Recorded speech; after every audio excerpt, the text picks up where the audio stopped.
Well, welcome to the Temple of the Ten Commandments. This is Sunday of week 6 of our 2020 virtual season. Here at beautiful Camp Yagu Scout Reservation, you are in the beautiful Temple of the Ten Commandments for our Sunday program. We are delighted and thrilled that you've chosen to join us. And we just want you to know that if you would like to write your comments down in the comment box below the screen, the challenge is to tell me, what do you see that's different? Why is this Sunday different from all other Sundays? There's always something different. Keep your eyes peeled, look carefully. Remember, you can always go back if you want. Look carefully, write those differences in the comment box, and you might receive a lovely reward, little reward at the very end of the season. We want to give a special shout out to those who have been doing that. So for Shane and Michael and Jake and Stephen, Debbie, Lucas, and Nathan, and Brent. Shout out to all of you who have been watching and writing your comments in our comment box. So this is the Temple of the Ten Commandments. I'm standing in the new section. The temple is 36 years old. If you've listened on Sundays before, my numbers may have been a little off, but I am told right now we are at age 36, and so the temple is probably older than many of you who are watching. I'm in the new section, and directly in front of me and behind you, you can't see it, is the new section. The temple was smaller, and at some point it was decided to enlarge it, and so we do have an old section and the new section. The Temple of the Ten Commandments was originally down by the swamp. If you've ever been to the swamp, it used to be a program center just down the hill to the left of Challenge. That's where our Jewish services were held, but then the mosquitoes decided to grow so large that we couldn't tell them from small birds, and so the temple was moved right up here to where you see it now.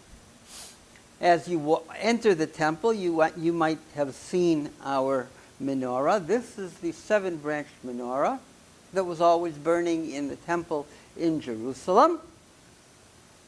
It was fueled by olive oil, and it was burned day and night. It never ever went out, because people worked day and night to press olive oil to fuel it. We light these little votives to be able to light the way into the temple, because usually it sits outside the door so people can pass it as they walk in. We have another menorah right up here that you can see behind our Shabbat candlesticks and our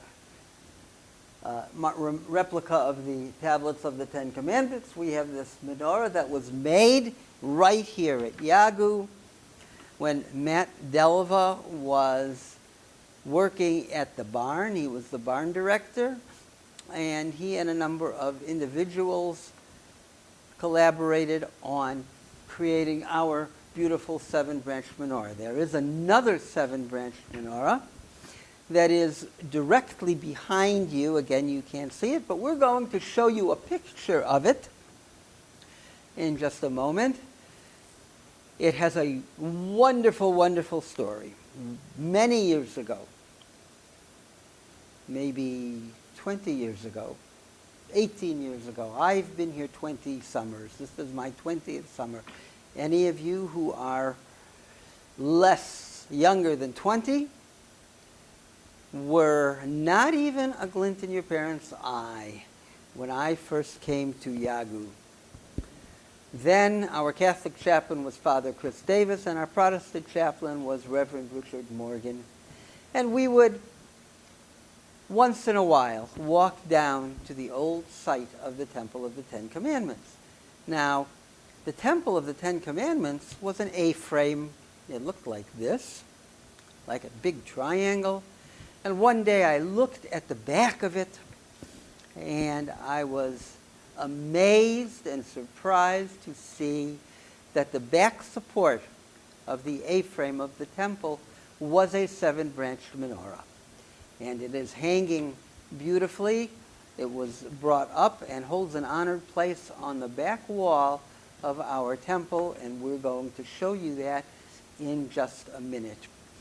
These things tell us about where we once were, and they remind us of who we are, what we've become, just like you have a patch or a troop number or a tradition in your troop.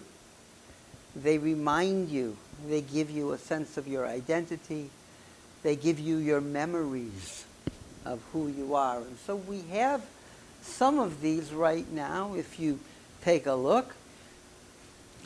If you're from Coram, New York, you might recognize the folks in this photo. Shout out to the folks from Coram who would come week 6 to Yagu.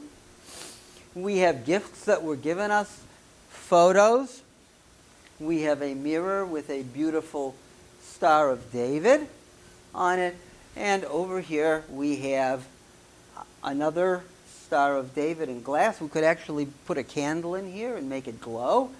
We have two things here. We have the door that was to the Ark at the Temple of the Ten Commandments.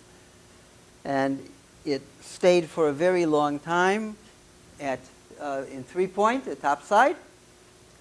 And we brought it down here to hang in an honored place on the eastern wall of our temple.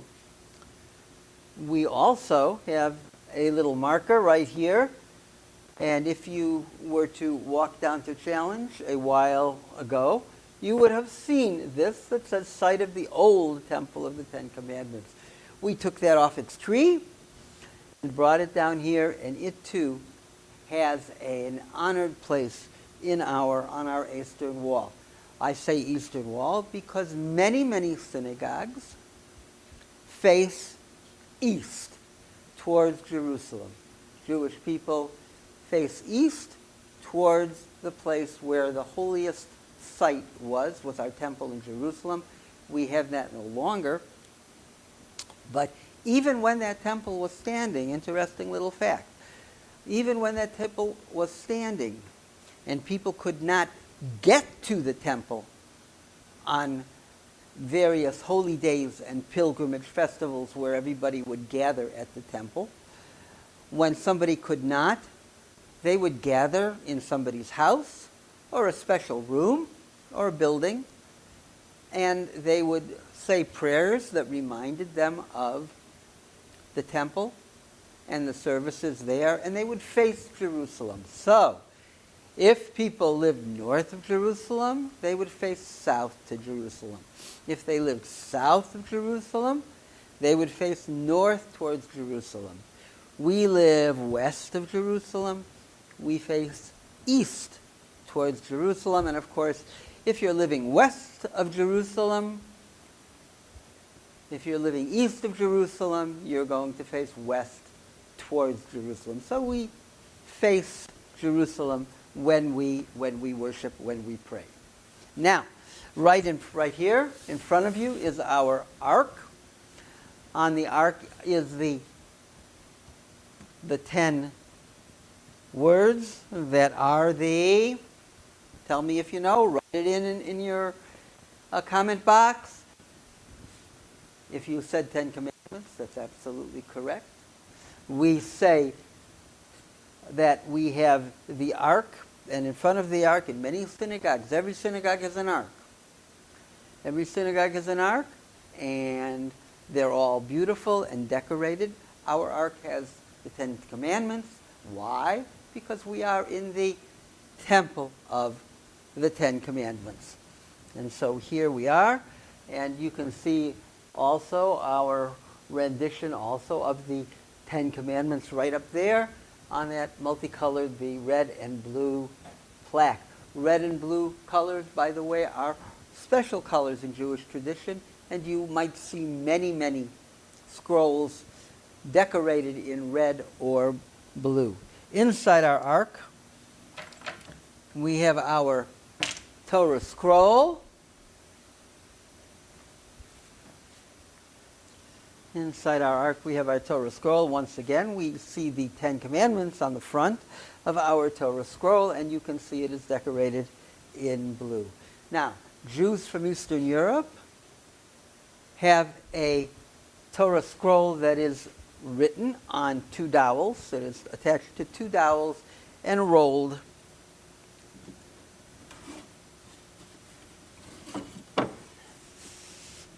Just like this.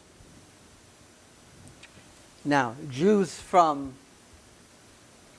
Spain and Portugal, for example, they're called Sephardic Jews. Spain, Portugal, Italy, and Holland, they're Sephardic Jews. Their scrolls are encased in a wooden case. It's called a teak, a beautiful decorative wooden or silver case, and that case is opened when the Torah is read so that the entire congregation can see the Torah scroll being read.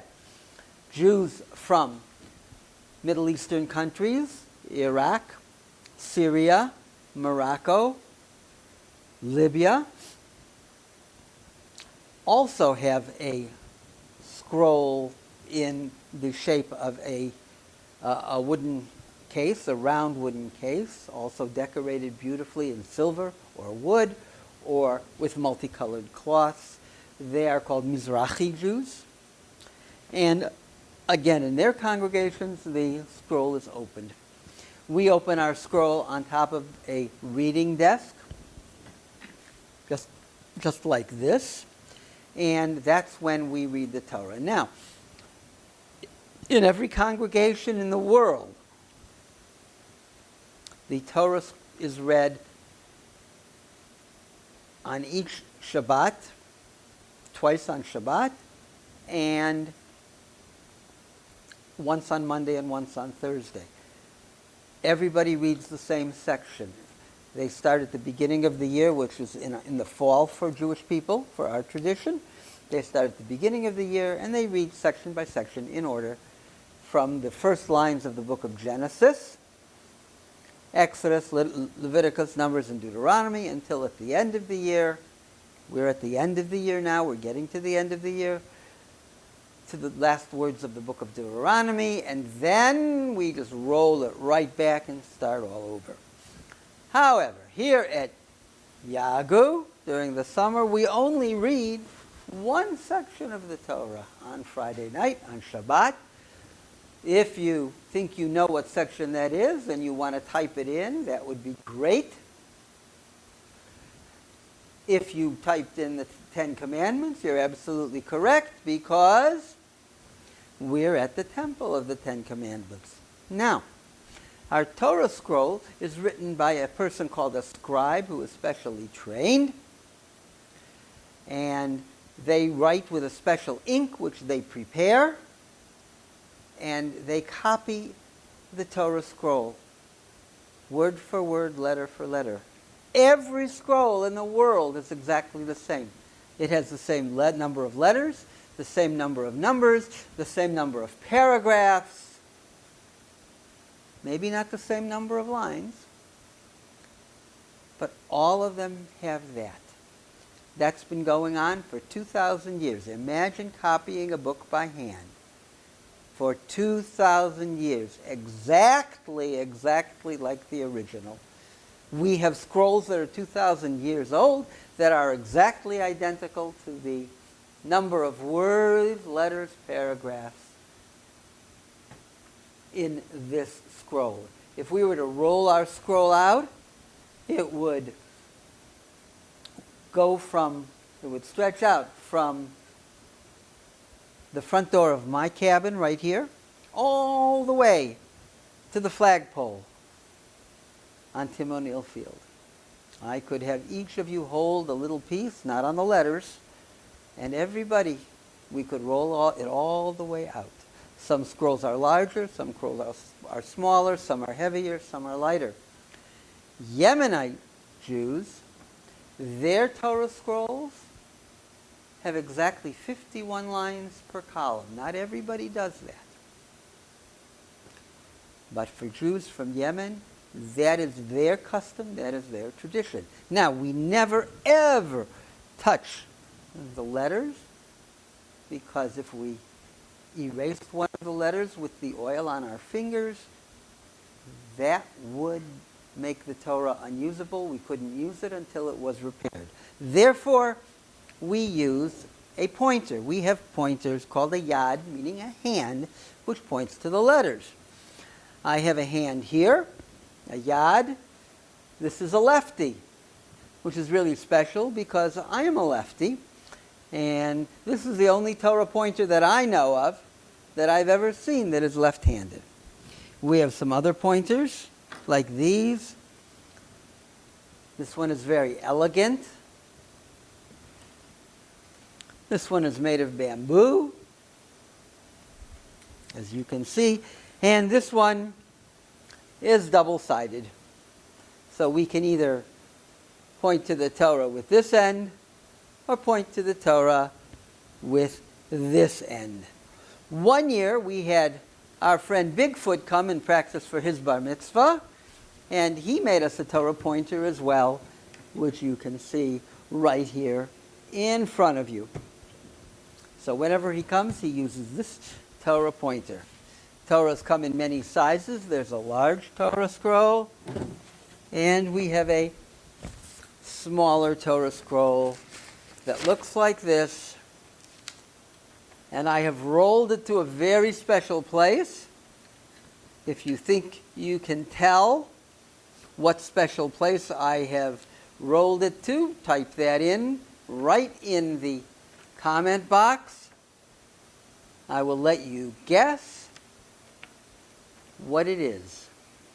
It's exactly the same, hint, it's exactly the same as what the large Torah is rolled to. So that is our small Torah. And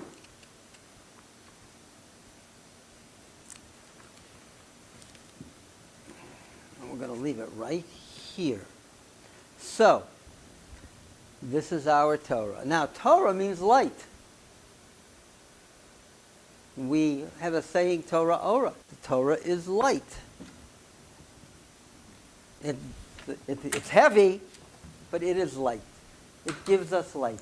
It makes the world fill with light. People who observe, who follow what it says, and it says wonderful things about how to bring light to the world, and that is what we do. We bring light to the world.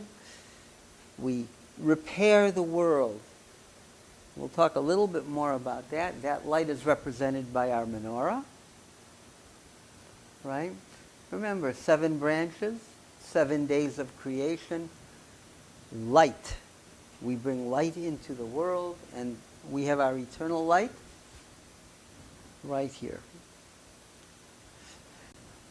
In the summer, our temple is used for many people to pray. One night, I was coming to turn our light out, and I heard a voice. And the voice said, "Please don't turn out the light." There was a man, an adult leader, a Muslim, who found a wonderful, safe, quiet, sacred place to say his prayers. So our temple is really a house of prayer for everybody to come, and that's how it has been ever since, and even before, but ever since I have been here, that is our temple. So our Torah is light. Our Torah is meant to bring peace, and so the person who writes our Torah, the scribe, writes it with a feather. He makes a quill and special ink, and he writes it with a very special feather quill, a pen that he makes out of this feather. Why? Because we never write the Torah with anything that is made of metal. Metal is used for what? Metal is used to make swords and guns and knives, objects of destruction. And because our Torah really, really is meant to bring peace to our world and a light to our world, we only write with a feather quill, which is not metal. So that is pretty much what you see in our temple of the Ten Commandments. I want to remind you, like I said before, each of you is special. Each of you is unique. Each of you has a special light that you carry within you. Nobody has the same light that you have. You are special. There is nobody in this world that is exactly like you. You have that special light.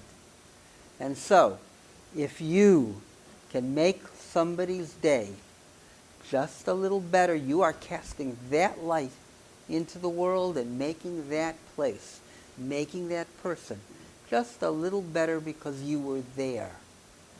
Remember this. You have the power to change the world by just one act of kindness, by one good turn. We call that tikkun olam. We call that fixing the world.